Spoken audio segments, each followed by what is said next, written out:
রাশিয়ার তেল কেনার শাস্তি হিসেবে ভারতের ওপর আমেরিকার চাপিয়ে দেয়া শুল্কের বোঝা হালকা হতে যাচ্ছে।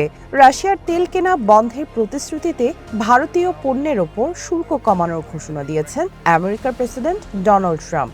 এর ফলে ভারতের ওপর আমেরিকার শুল্ক ৫০% থেকে কমে ১৮% হতে যাচ্ছে। এছাড়া দেশটির সাথে বাণিজ্য চুক্তির ঘোষণাও দিয়েছেন ট্রাম্প। ভবিষ্যৎ হোক নিরাপদ, বিনিয়োগ হোক বিশ্বস্ত, আর আমার পছন্দ সল্ট বে। ওয়েলকাম টু সল্ট বে। সোমবার ভারতের প্রধানমন্ত্রী নরেন্দ্র মোদীর সাথে ফোনালাপের পর নিজের মালিকানাধীন সামাজিক মাধ্যম ট্রুথ সোশ্যালে পোস্ট দিয়ে এসব জানান আমেরিকার প্রেসিডেন্ট। পোস্টে তিনি লেখেন, বাণিজ্য চুক্তির আওতায় ভারত রাশিয়ার কাছ থেকে জ্বালানি তেল কেনা বন্ধ করবে এবং বিনিময়ে আমেরিকা দেশটির ওপর থেকে শুল্ক কমাবে। ট্রাম্প দাবি করেন, ভারত এখন থেকে আমেরিকা ও ভেনেজুয়েলার কাছ থেকে তেল কেনা বাড়াবে। ট্রাম্প আরও জানান, আমেরিকার কাছ থেকে প্রায় $500 বিলিয়ন পণ্য কেনার প্রতিশ্রুতি দিয়েছেন নরেন্দ্র মোদী।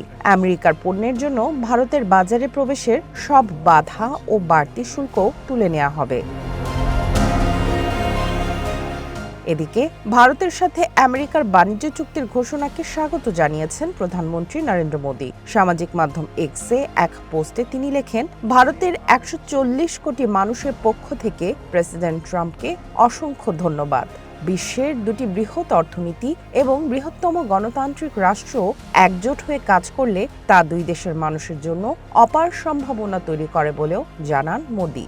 বাণিজ্য চুক্তির ঘোষণার পর মঙ্গলবার বিজেপি নেতৃত্বাধীন জোট এনডিএর সংসদীয় বৈঠকে প্রধানমন্ত্রী নরেন্দ্র মোদীকে করতালি ও প্রশংসার মাধ্যমে স্বাগত জানানো হয়। এ সময় তাকে ফুলের মালা পরিয়ে দেন জোটের সদস্যরা। গত বছরের অগাস্টে ট্রাম্প প্রশাসন ভারতের উপর শুল্ক বাড়িয়ে ৫০% করে। এরপর দুই দেশের বাণিজ্য সম্পর্কে টানাপোড়েন শুরু হয়। এ পদক্ষেপের কারণে আমেরিকায় ভারতীয় রপ্তানি উল্লেখযোগ্য হারে কমে যায়। এর আগে গত সপ্তাহে ইউরোপিয়ান ইউনিয়নের সাথেও মুক্ত বাণিজ্য চুক্তি স্বাক্ষর করে ভারত। ইউরোপের সাথে ভারতের এই ঘনিষ্ঠতা আমেরিকাকে দ্রুত চুক্তিতে পৌঁছাতে প্রভাবিত করেছে বলে মনে করছেন বিশ্লেষকরা। ভারত বিশ্বের তৃতীয় বৃহত্তম তেল আমদানিকারক দেশ। ২০২২ সালে ইউক্রেন যুদ্ধ শুরুর পর পশ্চিমা নিষেধাজ্ঞায় পড়া রাশিয়ান তেল সস্তায় কেনা শুরু করে দিল্লি। তবে সম্প্রতি রাশিয়ার ওপর থেকে নির্ভরতা কমাতে শুরু করেছে ভারত।